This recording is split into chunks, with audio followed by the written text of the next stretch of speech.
오늘 우리가 함께 나눌 하나님의 말씀은 신명기 33장 8절에서 11절 말씀입니다. 신명기 33장 8절에서 11절. 레이에 대하여는 일러스되 주의 둠민과 우림이 주의 경건한 자에게 또다. 주께서 그를 마사에서 시험하시고 무리바 물가에서 그와 다투셨도다. 그는 그의 부모에게 대하여 이르기를 내가 그들을 보지 못하였다 하며 그의 형제들을 인정하지 아니하며 그의 자녀를 알지 아니한 것은 주의 말씀을 준행하고 주의 언약을 지킴으로 말미암음이로다. 주의 법도를 야곱에게 주의 율법을 이스라엘에게 가르치며 주 앞에 분향하고 온전한 번제에 주의 제단 위에 드리리로다. 여호와여 그의 재산을 풍족하게 하시고 그의 손의 일을 받으소서. 그를 대적하여 일어나는 자와 미워하는 자의 허리를 꺾으사 다시 일어나지 못하게 하옵소서. 아멘. 네, 오늘 오신 여러분들을 환영하고 축복합니다. 날씨가 정말 많이 더워진 것 같아요. 여러분 건강 유의하시고 물 많이 드십시오. 물 많이 드시고 그래서 좋은 컨디션으로 일하시고 이렇게 신앙생활 할 수 있기 바랍니다. 여러분, 오늘은 하나님의 말씀의 제목이 교회의 참된 표지입니다. 한번 따라해 볼까요? 교회의 참된 표지. 말씀이 좀 제목이 좀 딱딱하지만 다시 한번 교회의 참된 표지. 네, 여러분 교회가 어떤 성격을 가져야 하는지에 대해서는 참 사람들마다 견해가 다른 것이 오늘날의 상황인 것 같습니다. 어떤 교회는 교회를 소비자를 충족시키기 위한 커다란 기업처럼 생각하여서 어떻게 하면 사람들이 오고 싶어하는 교회를 만들 수 있을까에 모든 초점을 두고 그렇게 교회가 그 방향에 결정되는 곳이 있습니다. 또 어떤 교회는 교회의 의의를 세상 속에서 찾으려고 해서 이런 교회는 지역사회 봉사단체나 인권기구 혹은 외국인 노동자 보호기관이나 미혼모를 위한 사회기관과 구별할 수 없는 교회들도 있습니다. 물론 교회가 연약한 자를 돕는 것이 사실이지만 마땅하지만 그것이 교회의 목표는 되어서는 안 됩니다. 그래서 마치 사회에 있는 그런 시설물들처럼 그렇게 교회를 운영하는 교회들도 있습니다. 그리고 요즘 보면은 참 요즘에 참 안타까운 우리나라 현실 보니까 좌우가 너무나 대립되어 있어요. 심지어 정치권만 그런 것이 아니라 사람들까지 그렇게 되어버린 것 같습니다. 예전에는 안 그랬던 것 같은데 요즘에 국민들이 너무 정치에 관심이 많아졌어요. 사실은 국민들이 정치에 관심이 많아지는 것은 저는 좋은 현상은 아닌 것 같은데 아무튼 요즘 보니까 그 열기가 너무 고조되어 있는 것 같은 그런 느낌도 받습니다. 그래서 요즘 보면 보수적인 교회들 중에서는 교회가 보수 정치권의 대변인 역할을 하는 교회들도 있고 또 아예 정반대로 진보적으로 교회가 노동운동을 해야 된다, 사회운동을 해야 된다라고 이렇게 또 그들을 또 대변하는 그러한 교회들도 있습니다. 이런 점에서 생각해 볼 때 현대의 한국 교회 안에 살고 있는 정말 다수의 성도들은 교회의 방향과 그 성격이 단지 필요에 의해 결정되어야 한다고 생각하는 경향이 이 시대의 성도들 가운데, 교회들 가운데 많이 있는 것 같습니다. 하지만 여러분, 과연 교회가 그래도 되는 것일까요? 제가 쭉 이렇게 나열을 했는데 교회가 이런 방향으로 흘러가야 할까요? 여러분, 교회의 성격이 그 시대가 중요하게 생각하는 것에 따라 이랬다 저랬다 여러분 해도 되는 것일까요? 오히려 교회는 분명하게 성경이 가르치는 방향을 따라 똑바로 나아가야 됩니다. 오늘 본문 신명기 33장 말씀은 모세가 이제 신명기 34장에 모세가 죽는 장면이 나오고 바로 전장입니다. 정말 모세가 마지막 힘을 다하여서 그 모압 평지에 모여있는 이스라엘 백성들에게 교회가 어떤 곳이 되어야 되는지, 물론 당시는 교회라는 말을 쓰진 않았지만 하나님의 백성들이 모인 공동체는 어떤 곳이 되어야 되는지 오늘 본문에 보면 모세가 33장에서 이스라엘 각 지파들을 축복하는 장면인데 오늘 우리가 함께 나눌 말씀은 그 지파들 중에서 레위 지파에게 선포된 말씀을 들으면서 교회가 과연 어떠해야 하는지 오늘 말씀을 통하여서 살펴보도록 하겠습니다. 그래서 이 시간 이 레위 지파의 축복의 말씀을 통하여서 정말 성경에서 제시하고 있는 하나님의 교회는 어떤 교회가 되어야 되는지, 교회는 어떤 방향으로 나아가야 되는지 우리가 바로 알아서, 저는 바라기는 우리 세움교회는 이름 그대로 주님이 세우시고 주님이 세워가시는 교회인데 정말로 주님이 세우시고 주님이 세워가는 그런 복된 교회가 될 수 있기를 진심으로 바랍니다. 첫 번째, 교회의 참된 표지. 첫 번째로는 교회는 말씀과 예배를 통하여서 세워집니다. 우리 같이 한번 따라 볼까요? 교회는 말씀과 예배를 통해서 세워집니다. 이것을 한번 우리 자신으로 한번 적용해 볼까요? 우리는 말씀과 예배를 통하여서 세워집니다. 그렇습니다. 교회는 말씀과 예배를 통하여서 세워져야 되고 또 우리 또한 말씀과 예배를 통하여서 우리가 온전하게 세워질 수 있다는 것입니다. 여러분 레위 지파는 어떤 지파였습니까? 10절 오늘 본문 상반절 말씀 같이 한번 보도록 하겠습니다. 제가 봉독해 드릴게요. 언더라인 치라는데 여러분 언더라인 치시면 되겠습니다. 주의 법도를 야곱에게 주의 율법을 이스라엘에게 가르치며, 그 부분 언더라인 치실래요? 이스라엘에게 가르치며, 주의 율법을 이스라엘에게 가르치며. 계속이 있습니다. 주 앞에 분향하고 온전한 번제를 주의 제단 위에 드리로다. 그 부분 온전한 번제를 주의 제단 위에 드리로다. 그렇습니다. 레위 지파는 어떤 지파였습니까? 첫째로 하나님의 말씀을 가르치는 지파였습니다. 주의 율법을 이스라엘에게 가르치며, 이게 레위 지파의 첫 번째 역할이었습니다. 두 번째, 레위 지파는 어떤 지파였습니까? 주 앞에 분향하고 온전한 번제를 주의 제단 위에 드리리이다. 둘째로 레위 지파는 어떤 지파였습니까? 예배를 집전하는 지파였습니다. 그래서 레위인들은 하나님을 예배하는 일과 하나님의 말씀을 백성들에게 가르치는 일을 담당하는 지파가 바로 레위 지파였다는 사실입니다. 그래서 여러분, 이 레위 지파에게는 하나님께서 땅을 분배하지 않았습니다. 12지파 안에는 사실은 레위 지파가 포함되어 있지 않습니다. 왜냐하면 레위 지파는 그 이스라엘 전역에 48개 성으로 흩어졌습니다. 그래서 그들에게는 땅이 분배가 안 됐습니다. 분배가 안 되기 때문에 그 12지파의 11조로 인하여서 레위 지파가 먹고 살 수 있도록 생활하도록 하였습니다. 오늘 본문 말씀 한번 11절 말씀 볼까요? 신명기 33장 11절 같이 읽겠습니다. 시작. 여호와여 그의 재산을 풍족하게 하시고 그의 손의 일을 받으소서. 한번 보실래요? 하나님께서 뭐라고 말씀했냐면 너희들이 정말로 말씀대로 살게 되면 레위인들의 재산을 풍족하게 하겠다라는 것입니다. 여러분 우리나라 보면 많은 교회들이 있습니다. 그런데 어떻습니까? 많은 주회종들이 삶이 궁핍함 가운데 많이 있습니다. 여러분 이것은 어떤 거냐면 이 사회가, 우리나라가 타락했다는 결정적인 증거입니다. 왜냐하면 그 하나님의 종들이 먹을 것이 없어서 교회에 목회를 해야 되는데 직장을 나가고 사회로 나간다면은 그때부터 교회는 무너지게 되는 것이고 그때부터 그 사회는 무너지게 되는 것입니다. 하나님께서는 그 레위 지파로 하여금 온전히 하나님의 말씀을 가르치는 일과 예배에 직전하는 일에만 집중하라고 했는데 그 이스라엘 백성들이 타락하면 11조를 내지 않기 때문에 살기 위해서 밖으로 나가는 것입니다. 그럼 어떻게 되겠습니까? 말씀 가르치는 일은 점점 무너질 것이고 예배 직전하는 일은 사라질 것이고 그래서 그 사회는 타락하게 되는 것입니다.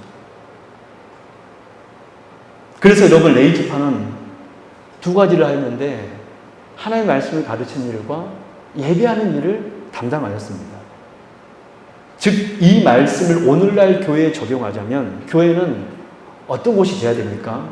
하나님의 말씀이 가르쳐지는 곳이 돼야 되고 언제나 성령 충만한 예배가 드려지는 곳이 되어야 합니다. 바라기는 우리 교회가 그런 교회가 될 수 있기를 바랍니다. 여러분, 교회는 다른 어떤 것이 아닌 말씀과 예배를 통하여서 말씀과 예배가 증거되며 드려지는, 저는 그래서 우리 성도님들이 매 시간 예배를 드릴 때마다 성령이 충만해졌으면 좋겠어요. 매 시간 예배를 드리고 집으로 돌아갈 때, 야, 오늘 하나님의 말씀 드리면서 예배 드리면서 충만한 기쁨이 있었다 라고 고백하며 그렇게 간증하며 정말 서로서로 그렇게 나누면서 집으로 돌아가면 얼마나 좋을까. 이런 의미에서 볼 때 오늘날의 교회를 보면 부흥시키는 각종 방법들이 많이 나와 있지만 교회는 여러분 그래서 절대로 그런 방법으로는 부흥할 수 있는 것이 아닙니다. 물론 그런 방법으로 사람들의 수는 늘리게 할 수는 있겠지만 하나님께서 볼 때 그 교회는 부흥한 곳이 아닙니다. 여러분, 부흥이라는 단어는 단순히 수의 많음이 아니라 부흥이라는 뜻은 무엇이냐면 하나님의 임재를 의미하는 것입니다. 우리가 지금 자리가 꽉 차진 않았지만 이곳에 만약에 우리 주님께서 임재하셔서 우리 예배를 받으신다라면 우리 교회는 지금 부흥하는 교회라는 거예요. 근데 만약에 아무리 저기 2층까지 다 자리가 찬다 할지라도 하나님께서 이곳에 임재하지 않는다면 이 교회는 부흥한 교회가 아니라는 겁니다.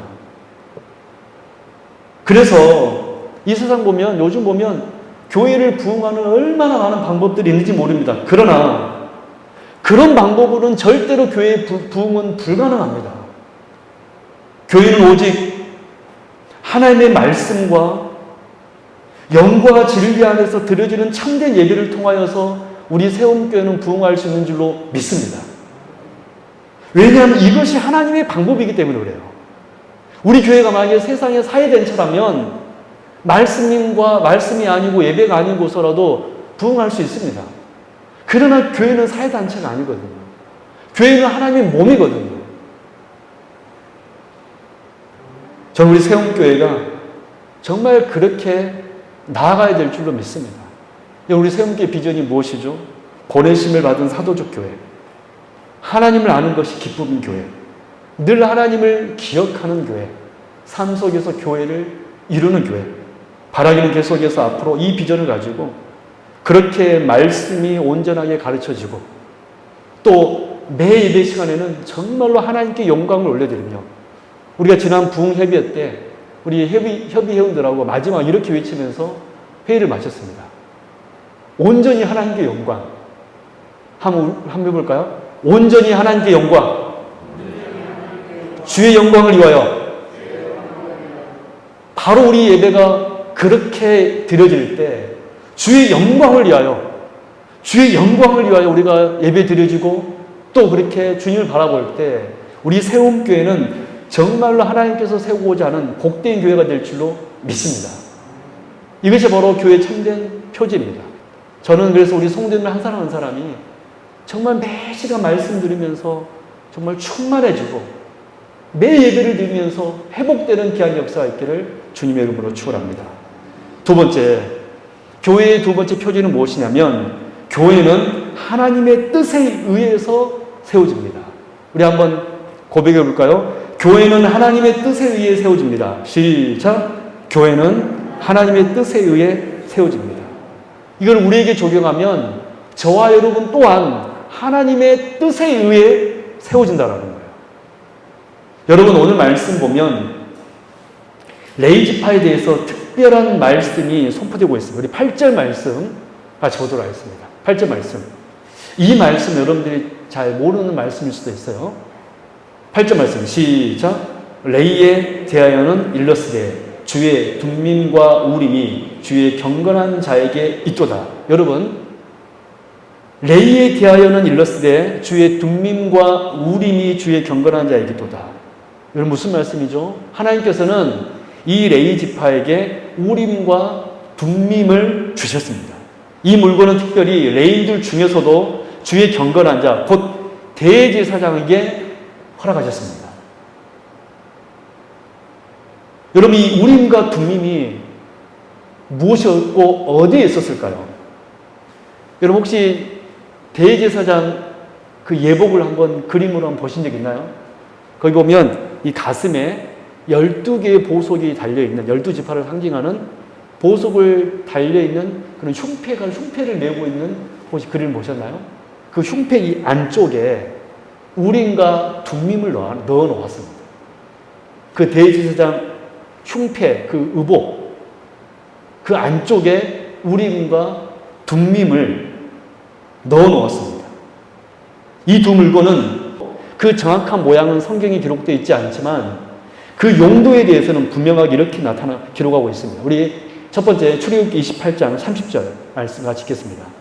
시작. 너는 우림과 둠빔을 판결 흉패 안에 넣어 아론이 여호와 앞에 들어갈 때에 그의 가슴에 붙이게 하라. 아론은 여호와 앞에서 이스라엘 자손의 흉패를 항상 그의 가슴에 붙일지니라. 우리는 먼저 이 출애굽기 28장에서 이 우림과 둠빔이 들어있던 가슴의 흉패가 판결 흉패라고 불려졌다는 점에 우리는 주목해야 됩니다. 여러분, 판결이란 말은 말 그대로 재판을 의미합니다. 재판. 무언가를 결정할 때 사용했다라는 말입니다. 그래서 우림과 둠빔은 어떤 물건이었습니까? 재판과 판결의 도구였습니다. 이 재판의 도구가 이 우림과 둠밈이었다라는 거예요. 두 번째, 우림과 둠밈은 어떤 물건이었습니까? 우리 민수기 27장 21절 말씀도 같이 한번 읽어볼까요? 시작. 그는 제사장 엘르아살 앞에 설 것이요 엘르아살은 그를 위하여 우림의 판결로서 여호와 앞에 물을 것이며 그와 온 이스라엘 자손 곧 온 회중은 엘르아살의 말을 따라 나가며 들어올 것이니라. 아멘. 여러분, 이 말씀을 보면 모세 대신 여호수아를 이스라엘의 지도자를 세울 때 대제사장 엘르아살이 온 백성 앞에서 이 우림과 둠밈을 사용하여서 하나님의 뜻을 묻고 있는 장면입니다. 여러분, 어떻게 이 우림과 둠밈을 가지고 하나님의 뜻을 물었을까요? 학자들은 이렇게 해석합니다. 빛이라는 뜻을 가진 이 우림이라는 뜻은 빛이라는 뜻이거든요. 이 빛이라는 뜻을 가진 이 우림이 예스를 의미하는 것이고, 완전, 무결을 뜻하는 둠밈이 노를 의미하는 것이라고 해석하고 있습니다. 그래서 우림이 뭐라고요? 예스. 둠밈이 뭐라고요? 노. 그래서 어떤 문제 앞에서 대제사장이 하나님의 뜻을 묻기 위해서 판결 흉패 속에서 두 돌 중 하나를 뽑았고 우림이 나오면 하나님께서 허락하시는구나 라고 알았고, 둠밈이 나오면 하나님께서 허락하지 않으시구나 라고 판단했다라는 거예요. 이런 방식이 어떻게 보면 그냥 단순히 제비뽑기처럼 보일지 모르겠지만 중요한 사실은 구약시대에는 하나님께서 이 방법을 통하여서 대제사장에게 당신의 뜻을 가르쳐 주었다라는 거예요. 그래서 실제로 여호수아를 뽑을 때 하나님, 이 여호수아가 모세 뒤에 우리의 지도자입니까? 라는 것을 물었을 때 대제사장 엘르아살을 뽑았을 때 이 우림을 뽑았을 거라는 거예요. 그렇다. 이 여호수아가 지도자가 될 것이다. 이렇게 여러분, 우림과 둠빔은 하나님의 뜻을 아는 도구였습니다. 이것이 바로 우림과 둠빔의 두 번째 용도였습니다. 첫 번째로는 그 용도가 뭐라고요? 재판할 때, 판결할 때. 두 번째 우림과 둠빔은 어떤 도구였습니까? 하나님의 뜻을 물을 때. 정리하자면 왜 하나님께서는 레위지파에게 이 우림과 둠빔을 주시면서 하나님의 뜻을 보이셨냐는 거예요. 이 말씀을 오늘날 교회에 적용하자면 하나님의 교회는 우림과 둠밈, 즉 하나님의 뜻에 의해서 결정되고 세워져야 한다는 것입니다. 이 세상의 필요에 의해서 교회가 움직여서는 안 되고, 교회는 하나님의 뜻에 의해서 이 신구약 성경 말씀에서 말씀하신 이 말씀의 원리에 의해서 교회가 세워져야지, 이 세상의 요구와 필요에 의해서 교회가 이 시대는 이렇게 움직이고 다음 세대는 저렇게 움직이고 그 다음 세대는 저렇게 움직인다라면 교회는 교회로서 역할을 감당할 수 없다라는 거예요.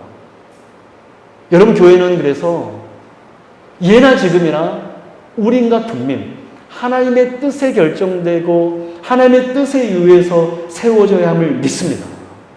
이 말은 교회가 사람의 생각이 아닌 하나님의 뜻에 의해서 그 방향이 결정되어야 하고 세워져야 한다는 거예요. 우리가 설교 소련에도 살펴보았지 않습니까? 오늘날 교회들이 자꾸 이 시대의 풍조와 경향에 쫓아가고 있다는 것입니다. 그래서는 안 됩니다. 정말 답답하리만큼 교회는 말씀대로 움직여야 돼요. 말씀이 원하는 그 방향으로 나아가야지만이 교회는 교회로서 역할을 감당하고 그 교회를 역할을 감당할 때 이 교회에 와서 예배드리며 신앙생활 하는 사람들에게는 역사가 일어나는 것입니다. 할렐루야. 저는 이런 의미에서 볼 때 우리 세움교회 등록한 여러분들이 정말로 하나님의 뜻에 의해서 복을 누릴 수 있기를 바랍니다. 왜냐하면 하나님의 뜻은 주의 성도들에게 저주를 베푸는 것이 아니라 주의 성도들을 이끌어서 하나님 나라로 인도하는 것이 주의 뜻이기 때문에 그렇습니다. 우리 사랑하는 성도 여러분, 저는 우리 세움교회가 이 하나님의 뜻에 의해서 움직이고 있는 줄로 믿습니다. 정말로 바라기는 계속해서 말씀을 통하여서 하나님의 뜻을 바로 알아서 우리가 어떤 일을 사역을 행할 때 여러분 그것이 하나님의 뜻이 아니면 성경적인 원리에 비춰보았을 때 그것이 아니면 멈춰야 됩니다. 근데 끝까지 그걸 밀어붙이잖아요. 거기에서 어려움이 생기는 거예요. 그래서 여러분 우리 세움교회는 무슨 일을 하든지 무엇을 결정하든지 하나님의 뜻 안에서 세워지는 그런 복되고 아름다운 교회 되기를 바랍니다. 세 번째, 교회의 세 번째 표지는 무엇입니까? 교회는 환경적인 요인에 의해서 흔들리지 말아야 됩니다. 우리 한번 따라 볼까요? 교회는 환경의 요인에 흔들리지 말아야 됩니다. 이것을 우리에게 적용하면 이렇게 적용할 수 있겠죠. 우리는 환경적인 요인에 흔들려서는 안 됩니다. 즉, 고난이 온다고 낙심하여서 하나님을 멀리하는 것이 아니라 고난이 올지라도 흔들리지 않고 하나님 안에서 신앙생활을 하라는 거예요. 이것이 바로 교회의 참된 표지이고 우리 신앙인들의 나아가야 될 방향입니다. 여러분 오늘 말씀을 보면 이 우림과 둠밈을 만든 레위 지파가 재판과 하나님의 뜻을 물을 때 어디에 연연해서는 안 되는지에 대한 말씀도 함께 나타나고 있습니다. 우리 9절 말씀 시작. 그는 그의 부모에게 대하여 이르기를 내가 그들을 보지 못하였다 하며 그의 형제들을 인정하지 아니하며 그의 자녀를 알지 아니한 것은 주의 말씀을 준행하고 주의 언약을 지킴으로 말미암음이로다. 아멘. 무슨 말씀입니까? 9절 말씀은 한마디로 레위 지파가 올바른 판결을 하기 위하여서 올바른 주의 뜻을 묻기 위해서 그 하나님의 언약을 지키기 위하여서 부모도 형제도 그 예가 아님을 말하고 있는 것입니다. 즉 팔은 안으로 굽잖아요. 팔이 밖으로 굽습니까? 안으로 굽습니까? 안으로 굽잖아요. 안으로 굽지 말라라는 거예요. 이 말씀을 오늘날 교회에 적용하자면 교회는 어떤 상황과 환경에 의해서 절대로 흔들려서는 안 된다는 것입니다. 세상의 핍박이 교회를 몰려와요. 그럼에도 불구하고 교회는 그 세상과 연합하고 타협해서는 안 된다는 것입니다. 타협하는 순간 그 교회는 교회로서 역할을 잃어버립니다. 여러분 좀 더 말씀을 살펴볼까요? 대부분의 학자들이 오늘 본문 말씀의 배경을 출애굽기 32장 사건으로 해석하고 있습니다. 여러분 출애굽기 32장에 어떤 일이 있었습니까?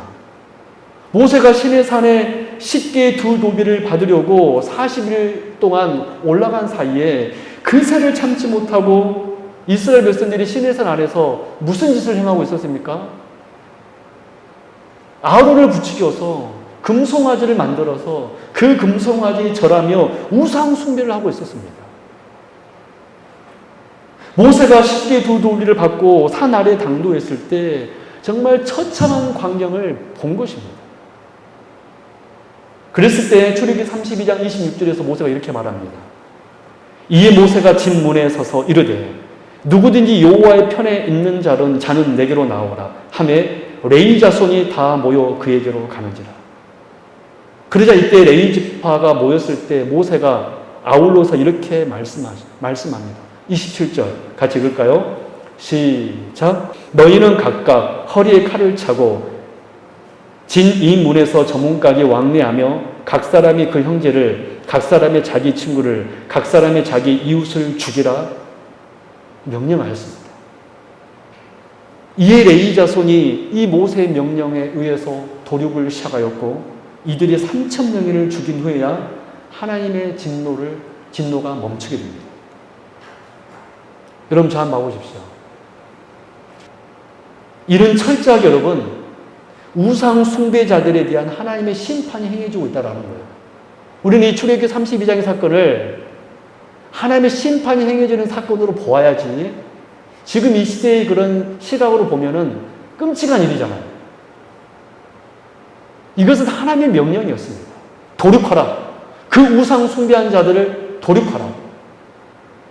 이 레위 지파의 행함을 보고 출애굽기 32장 29절에서 이렇게 하나님께서 모세를 통하여 말씀합니다. 모세가 이르되 각 사람이 자기 아들과 자기의 형제를 쳤으니 오늘 여호와께 헌신하게 되었느니라. 그가 오늘 너희에게 복을 내리시리라.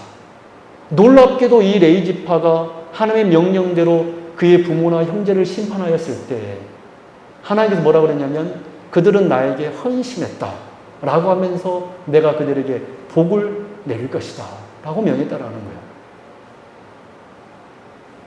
여러분 바로 이 출애굽기 32장의 현장을 배경으로 오늘 본문 9절 말씀이 기록된 겁니다. 우린과 둠밈을 가지고 판결하고 하나님의 뜻을 모를 때 그 옛날 레위 지파가 부모의 형제를 막론하고 하나님의 명령을 심판을 시행했듯이 하나님의 뜻을 시행할 때는 어떤 환경적인 요인에도 흔들리지 말라라는 것입니다. 그 옛날 너희들이 그렇게 행했던 것처럼. 여러분에서 교회는요 절대적으로 이 세상에 의해서 흔들려서는 안 되고 환경적인 요인에서 흔들려서는 안 됩니다. 그래서 하나님께서는 이 레위 지파에게 우린과 둠밈을 주시면서 하나님의 교회가 어떠해야 되는지, 레위 지파들은 어떻게 말씀을 가르치고 어떻게 예배를 집전하고 또한 어떻게 판결을 하고 어떻게 하나님의 뜻을 물을까를 명하였던 것입니다. 여러분 제가 여러분들에게 말씀을 가르칠 때 때로는 정말 마음이 아플 때가 있어요. 우리 성도님을 신앙생활 잘하고 있는데 내가 괜히 정말 성도님들에게 무거운 말씀을 전하고 있지는 않는가. 여러분 제가 예를 들어 우리 장로님, 권사님, 여러분 집사님들에게 하나님께서 우리에게 심판도 내려줄 수 있습니다라는 말씀을 하는 게 여러분 마음이 편할까요? 저도 솔직히 말해서 여러분들에게 늘 하나님께 여러분들에게 복을 주기를 원합니다. 복 주기를 원합니다. 라는 말씀을 전하고 싶어요. 하지만 그런 말씀만을 전할 때 우리는 타락하게 될 것입니다. 사랑 여러분, 그래서 세 번째 교회의 표지는 어떠한 환경 요인에도 교회는 흔들리지 말아야 됩니다. 바라기는 저는 우리 세움교회가 정말로 그러한 교회가 되기를 바랍니다. 우리 한번 그렇게 교회를 세워나갈 수 있기를 바랍니다. 할렐루야. 말씀에 들어가겠습니다. 오늘 우리는 모세가 레위 지파를 향한 축복의 말씀을 통하여서 교회의 참된 세 가지 표지를 들었습니다. 그 첫 번째로는 하나님께서 레위 지파에게 말씀을 가르치는 일과 예배를 집전하는 일을 맡기면서 교회가 말씀과 예배를 통하여서 세워짐을 선포하셨습니다. 두 번째, 하나님께서는 레위 지파에게 우림과 둠밈을 주시면서 교회가 하나님의 뜻에 의해서 세워져야 함도 선포하셨습니다. 마지막 세 번째로 교회의 세 번째 표지는 레위 지파에게 재판 중 어떠한 경우라도 사람에 의해서 흔들리지 말 것을 지시하면서 교회는 절대로 환경적인 요인에 흔들리지 말아야 함을 세 번째로 선포하셨습니다. 여러분 이것이 바로 우리가 세움교회를 온전하게 세우기 위한 원리입니다. 여러분 그래서 우리가 앞으로 저는 우리 교회가 10년, 20년, 30년 또 2대 목사, 3대 목사, 4대 목사가 또 목회하고 또 여러분들의 손자가 이 교회에서 신앙생활 할 때 끝까지 이 세 가지 표지를 붙들면서 우리 교회가 세워져 나가기를 바랍니다. 우리 성도님들 꼭 이것을 가지고 기도하시고 오늘 말씀을 기억하여 우리 세움교회가 말씀과 예배의 중요성을 더 강하게 실감하고 또 언제나 하나님의 뜻을 알기를 원하고 어떤 환경에도 흔들리지 않는 그러한 복된 교회 될 수 있기를 주님 이름으로 축원합니다. 기도하겠습니다. 하나님 아버지 감사합니다. 오늘 모세가 마지막 힘을 다하여서 레이지파를 축복하면서 교회의 세 가지 표지를 말씀하였습니다. 주여 바라기는 우리 세움교회 주님이 세우시고 세워가시는 교회인 줄로 믿사오니 주여 우리 세움교회 말씀으로 세워지는 교회 되게 하여 주옵시고 예배를 통하여서 세워지는 교회가 되게 하여 주옵소서. 하나님의 뜻에 의해서 무엇이 결정되어지게 하여 주옵시고 어떠한 상황 속에서 흔들리지 않는 견고한 교회, 견고한 신앙인들 되게 하여 주옵소서. 그래서 내가 어떻게 해서든지 예배드리기 위하여 힘쓰게 하여 주옵시고 어떻게 해서든지 말씀 순종하기 위하여 힘쓰는 주의 복된 교회들 되게 하여 주옵소서. 감사드리며 거룩하신 예수 그리스도 이름으로 간절히 기도드리옵나이다. 아멘.